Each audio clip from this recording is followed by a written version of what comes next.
So barriers, just a brief overview of what kind of barriers we found. So yeah, difficulties in communicating in English, difficulties in organizing translators for school meetings. Again and again in the interviews we heard, it was so tricky to already even arrange a school meeting, but then also to get a translator in was even more difficult. And interestingly, when we asked the staff, they always said, oh, the parents are fantastic to get translators in. So when we have meetings, they come up and it's fantastic.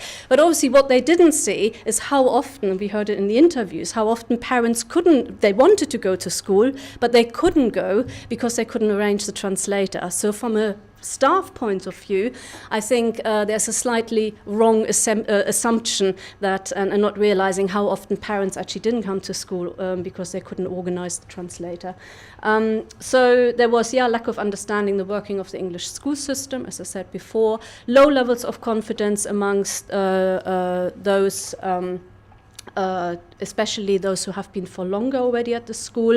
We found there pockets of lack of knowledge and low confidence, and the difficult employment situations. And I guess the east of England, possibly some of you are aware, they are mainly the parents and the students we interviewed, as Michael said earlier, were especially from Lithuania, Latvia and Poland. And again, they often were in agency work. They often didn't know what their shift was the next day, and then they had to travel to in a van for 2 hours up to the field and come back. So very, very difficult situations here. And what we found we'll come back with the staff views on this because that's a bit varied. But so there was inconsistency amongst staff regarding communication, information and translation strategies. So what we found, a real barrier was, and I think research previously looked at some of these barriers, but a real barrier was the inconsistency.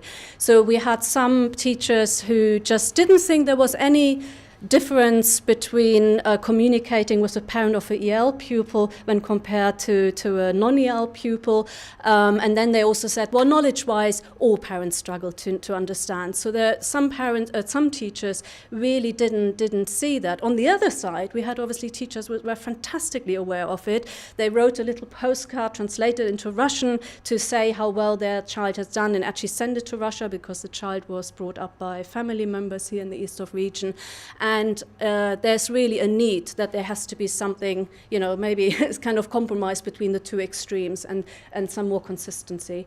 There was also inconsistency in staff awareness with regard to parental lack of knowledge and other barriers. So some staff again said, no, there's no difference, and others were a little bit more aware, but none of the staff members, and we had we had in the end interviews with senior management staff and teachers, none of them mentioned actually the lack of knowledge of the school system. So again, I'm sure if one talks to them, they will, say, yeah, no, I guess we can understand this, but it didn't come immediately. It was always language and employment. So again, there would be good to raise awareness. So just to round up briefly, recommendations. So really what came out of this this section of the research on parental engagement is really that to see parents actually as a resource. And we have this already in the literature. For example, Gonzalez, Moll and Amanti